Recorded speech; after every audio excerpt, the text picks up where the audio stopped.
the anxiety, which if you want to call it that, I don't even know what it was. I just took these tablets, and I guess it was the equivalent of someone having a glass of wine.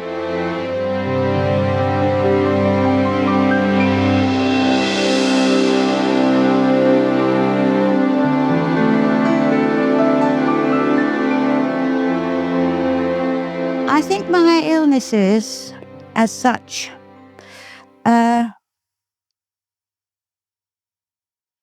probably it started when my best friend cum sister, not real sister, but we were like sisters. She died in an airplane crash in 1972, Cup final day, actually. God bless her.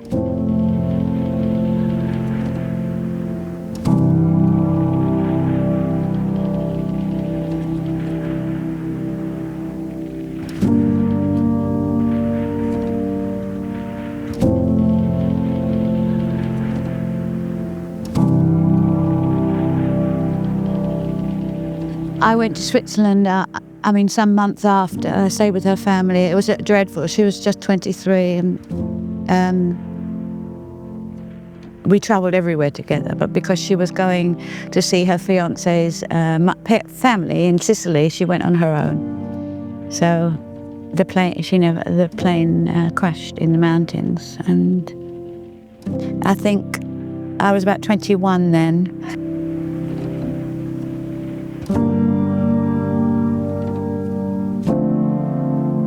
I was very immature, 7.5 months pregnant, and basically physically collapsed with the heat. And they found out I was incredibly anemic. I had to have these bullet shots, and I was in hospital for a little while. Physical things. And the trauma of all of that, and not having company or anybody at the birth, because I had to have a cesarean, and Walter never went to hospitals, my ex-husband. He didn't like hospitals, so I was basically on my own. And I think that whole period was a mammoth, it would have probably made anyone severely ill.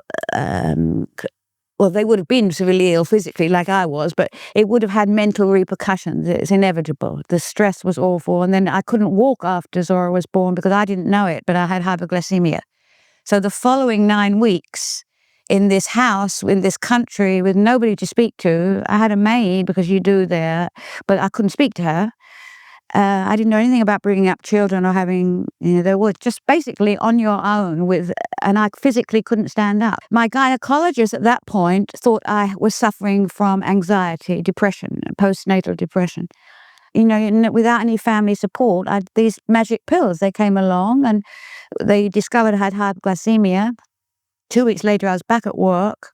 I had a modelling contract. And it was like freedom. I'm at work, I'm out, I'm back to normality, albeit with the aid of tranquilizers, which I didn't know they were tranquilizers at the time. I just knew they were called Diazepam. When I left Brazil, I went to Tokyo to work. And from there, I went on to New York to work. And I was encouraged there I went to my gynecologist. I had a gynecologist in New York.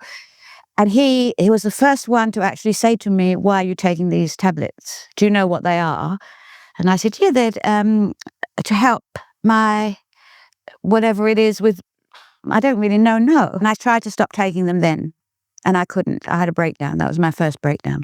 I was just a nervous, crumbling, agoraphobic, anxiety-ridden, pencil-thin, sick, traumatized, wouldn't leave my room person that had gone from this person who was doing all the things I've just spoken about to a person who had to be sedated to fly home from New York. I went to my parents in Ferndale, and that was it. I was just completely, I don't really know a way to describe it. It was almost as bad as when in 2007 when I came off of them. And from there, it was more of an upward trajectory to opening my own business. A year later, I was running a business and employing 240 people. But I had therapy. once a week at that point. I was hospitalized, I